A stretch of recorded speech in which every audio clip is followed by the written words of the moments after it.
में अप्रॉक्सीमेटली 10 साल पहले जब ये 18 साल की थी तो इनकी शादी हो गई थी। जैसे कि आप जानते हैं कि गाँव में 18 साल होने पर लड़की को विवाहित करने की घोषणा कर देते हैं, तो इनका विवाह करवा दिया गया था। और उसी दौरान जब ये 18 साल की होने वाली थी, विवाह से जस्ट पहले इनके साथ ये पूरा हादसा हुआ था। अभी अपने ससुराल में, जहाँ से इन्होंने पूरी रिकॉर्डिंग हमें भेजी, इन्होंने बताया 2016 का ये इंसिडेंट है, जहाँ पर इनका घर है अलवर राजस्थान में। वहाँ से 1-1.5 किलोमीटर दूर इनकी सारी की सारी ज़मीन है, जहाँ पर इनकी मम्मी गेहूँ निकाल रही थी। ये अपने घर पे थी और फिर इनके दिमाग में आता है कि यार स्कूल से आने के बाद जैसे एक लड़की के दिमाग में आता है कि मैं मम्मी की हेल्प कर देती हूँ, मैं भी जाती हूँ वहाँ पर। और फिर इनके दिमाग में चलता है कि मम्मी तक जाने के 2 रास्ते हैं, पहला रोड वाला रास्ता और दूसरा पहाड़ वाला रास्ता। जो रोड वाला रास्ता था वो इग्नोर करा इन्होंने, क्योंकि वहाँ पर लफंडर जो लड़के खड़े होते हैं छेड़ने के लिए लड़कियों को, इस वजह से इन्होंने उस रास्ते को इग्नोर करा, ये सोच के कि मैं पहाड़ वाले रास्ते से जाऊँगी और वहाँ पर मम्मी का हाथ बटा दूँगी। वहाँ पर इनकी एक दोस्त रहती थी, उनका घर भी था। तो फिर ये लगा कि ठीक है, मैं मम्मी के पास जाऊँगी, अगर उन्होंने मेरी हेल्प ली तो ठीक है, वरना मैं अपनी दोस्त के घर पर चली जाऊँगी। लक्ष्मी चलना शुरू करती है और जैसे कि मैंने बताया आपको, दोपहर का टाइम था। धीरे धीरे ये उस खेत तक पहुंच जाती हैं। ये वहां पर पहुंची मम्मी के पास अपनी, और वहां पर इन्होंने अपनी मम्मी का हाथ बटाया। अप्रॉक्सीमेटली 3:30, 4, 4:30 का टाइम हो गया था जब धूप धीरे धीरे नीचे आना शुरू होती है। तो इन्हें बहुत तेज़ भूख लग रही थी। तो इनकी जो दोस्त की मम्मी थी वो खाना बना रही थी। तो इनकी दोस्त की मम्मी ने इन्हें इनवाइट कर लिया कि बेटा हमारे यहाँ पे आके आप खाना खा लो।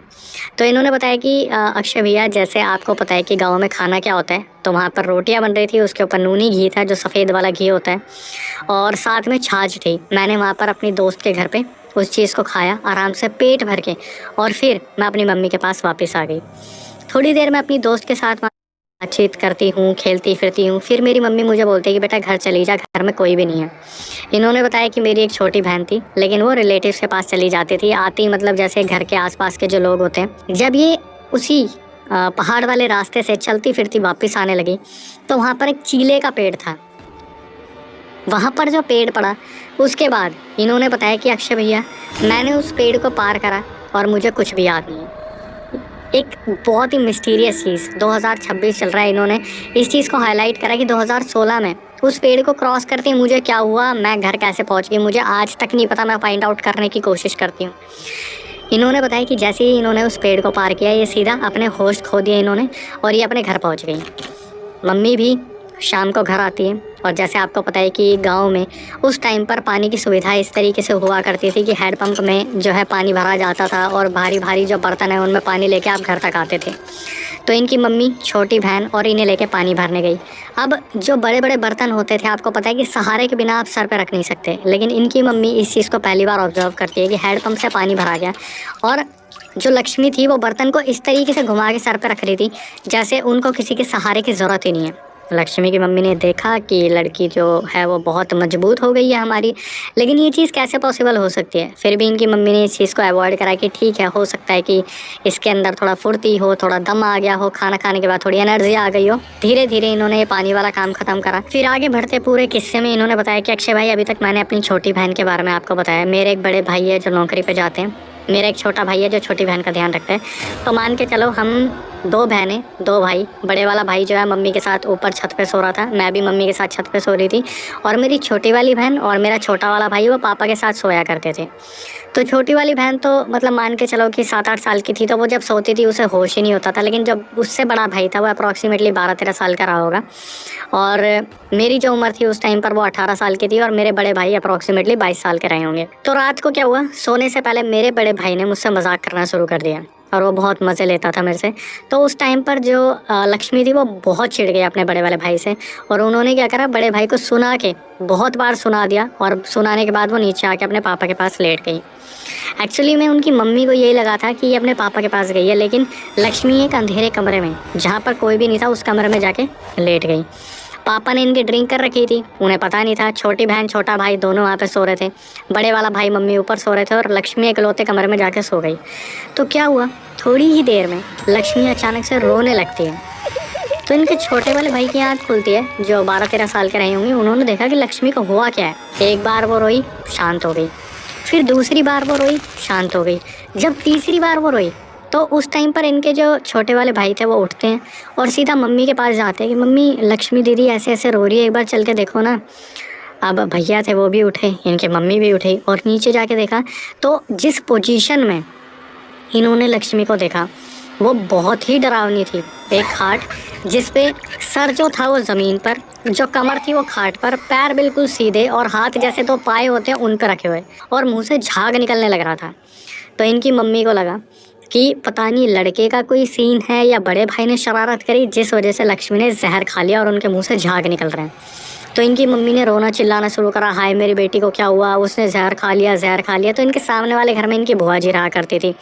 अब वो इनकी सगी बुआ थी, नाम की बुआ थी ये मुझे नहीं पता, पर इन्होंने हाईलाइट करा कि अक्षय भाई हमारे घर के सामने हमारी बुआ जी रहा करती थी और उनके ऊपर काली माता की जो है पेशी आती थी, चाहे अंश आता था या कोई रोशनी आती थी या परछाई आती थी। तो क्या हुआ, सामने जितने भी बुआ के लड़के थे उनको चिल्ला चिल्ला के बुलाया गया कि लड़की ने जहर खा लिया, उठाओ जितनी जल्दी हो सके हॉस्पिटल लेके चलो। तो जब गांव में हल्ला मचता है, एकदम से रोड़ा कट जाता है, तो वहाँ पर जो बुआ थी वो भी चल के आती है और जिस तरीके से उन्होंने लक्ष्मी की हालत देखी उन्होंने 1 सेकंड में बता दिया कि इसके ऊपर जो है कोई ऊपरी चीज़ आ रखी है। अब भाई ये सुनने के बाद मन में एक आती है चीज़ कि चलो बच्ची ने जहर तो नहीं खाया, लेकिन ये तो जहर से भी ज़्यादा है, क्योंकि लड़की के ऊपर अगर ऐसी कोई चीज़ आ गई है। तो जो बुआ जी थी वो सबको बोलती है, 8 लोग थे वहाँ पे, 8 लोगों को बोला गया कि लक्ष्मी को उठाओ और बरगद वाले पेड़ के पास लेके चलो, वहाँ पर माता स्थापित कर रखी है, काली माँ स्थापित की हुई है, वहाँ पे मंदिर बनाया हुआ है, वहाँ पर मैं इसका उतारा करूँगी।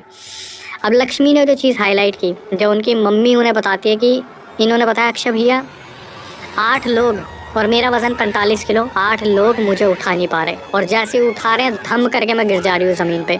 ऐसे गिरते पड़ते मेरे को वो मंदिर तक लेके गए। वहाँ पर जो माता थी उन्होंने सामान मंगाया, इलायची, लौंग और पत्ते वगैरह जो भी थे पीपल के, और अलग अलग टाइप की चीज़ें मंगाई। वहाँ पर मेरा उतारा करा गया। उतारा करने के बाद भी मैं होश में नहीं थी, मैं बेहोश थी। अगली दोपहर सुबह 12 बजे मुझे होश आता है। मुझे होश आया और ये जैसी खड़ी हुई सीधा जाके धम गिरी, क्योंकि इनकी बॉडी बहुत वीक हो चुकी थी। इनकी आंखों के नीचे गड्ढे पड़ गए, इनका वजन पूरा खिंच गया, एकदम से ऐसा लगा जैसे कोई चीज़ इनके शरीर से सारा मांस, सारा खून खींच के ले गई। और उस टाइम पर जो लक्ष्मी थी वो अपने आप को देखने लगी, ये मुझे क्या हुआ, और वो उठती और एकदम से गिर जाती। तो समझ में नहीं आ रहा था ये क्या हो रहा है। फटाफट से इन्हें हॉस्पिटल ले जाया गया, जहाँ पर इनकी दवाइयाँ शुरू हुई। अब जो काली माँ की भक्त थी वो वहाँ पर डिस्कस कर रही थी, अभी उतारा हुआ ही नहीं है, उस चीज़ को सिर्फ दूर करा गया है, लेकिन वो दोबारा आएगी जो भी एंटिटी है। तो लक्ष्मी का दोबारा उतारा करा जाएगा और ये होगा महा उतारा। लक्ष्मी जैसे ही हॉस्पिटल से डिस्चार्ज हो के आई, वहाँ पर पूरी तरीके से व्यवस्था बना रखी थी।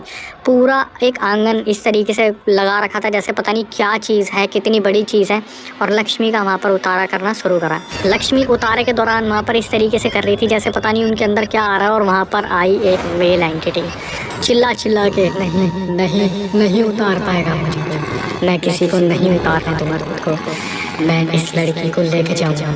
छाछ पी के आई थी, हाँ नोनी घी खाया था, मैं वहाँ पर मरा था उस चीज़े वाले पेड़ पर, मैंने फांसी खाई थी। 3 दिन तक लोग मुझे ढूंढते रहे, और फिर जब ढूंढा तो पता नहीं चला क्या हुआ था। अब वहाँ पर बैठ गया डर का माहौल। बुआ जी बताती है कि एक्चुअली में हुआ क्या था, जिस दिन जो लक्ष्मी थी अपनी दोस्त के घर से छाछ और नूनी घी खाती हुई आई थी, रोटी वगैरह खा के आई थी, वहाँ पर उस चीले वाले पेड़ पर 3 दिन पहले आदमी ने सुसाइड करी थी, खुद को ख़त्म कर लिया था। और वो आदमी जो था उसे 3 दिन तक लोग ढूंढते रहे थे, और उस दौरान उस रास्ते को यूज़ में किसी ने लिया ही नहीं। तो जब वो बॉडी मिली थी ना उस आदमी की, उस पे से जो लोगों ने देखा था, उस लाश को छूने से भी मना कर दिया था, क्योंकि उस पे से कीड़े गिर रहे थे। मतलब उस लाश को कीड़ों ने इतनी बुरी तरीके से खा लिया था। अब इसका उतारा करा गया, और वहाँ पर जो लक्ष्मी थी, नहीं नहीं नहीं कोई नहीं उतार पाएगा मुझे, मैं अधूरी इच्छाओं के साथ मरा हूँ, मैं इसे लेके जाऊँगा। ये तो जो बुआ जी थी, इनके ऊपर काली माँ की बहुत जो थी शक्ति आ रखी थी, तो उसका उतारा हुआ। लेकिन जो फूफा जी थे वो एक्चुअली में जो उतारा होता था उसे दूर छोड़ के आते थे, सीमा के बाहर। तो हुआ क्या, फूफा जी को एक मटके में दिया गया और फूफा जी को बताया गया कि जहाँ पर आप जाते हो उतारा करने के लिए वहीं पे इसे दफना के आना और थोड़ा नीचे दफना के आना। तो फूफा जी ने क्या करा, अपने लड़के को साथ में ले लिया, उसके हाथ में फावड़ा दिया, कुल्हाड़ी ली और ये चल दिए। पहली बार जो हुआ, जो पूरे गांव ने देखा, जिसको देखकर पूरा गांव डर गया। जब फूफाजी सीमा के अंदर घुसे, वो पसीने पसीने हो रखे थे। उनकी हालत इतनी ज़्यादा ख़राब थी क्योंकि वो बुरी तरीके से डरे हुए थे और साथ में जो लड़का था वो भी बहुत बुरी तरीके से डरा हुआ था। जब फूफाजी से पूछा गया कि हुआ क्या, तो उन्होंने बताया कि जब उन्होंने उतारे में मटका वहाँ पर रखा और उसको दफनाया और ये जब वापस मुड़ के चले, तो फूफाजी को अपनी मम्मी की आवाज़ आई, जो पता नहीं कितने सालों पहले गुजर चुकी है। और वो जब तक ये सीमा में नहीं घुस गई, बार बार यही बोलती चली कि मदन मदन मुझे सांस नहीं चल रही, मुझे सांस नहीं चलना तो तेरी माँ हूँ। और जो लड़का था उसे मोहन, ओ मोहन, मैं तेरी दादी हूँ बेटा, मुझे सांस ले चल, ले चलो बेटा, मरोगे तुम, मुझे सांस नहीं लेके जा रहे। ये लोग डरते डरते अंदर आए। वो जो बुआ जी थी, जो काली माँ की भक्त थी, उन्होंने अपनी तरफ से प्रोटेक्शन बनाई, इनको ठीक करा, पूरे एरिया को जो है एक तरीके से शील्ड दी। और उसके बाद लक्ष्मी ने आज भी अपने इनसे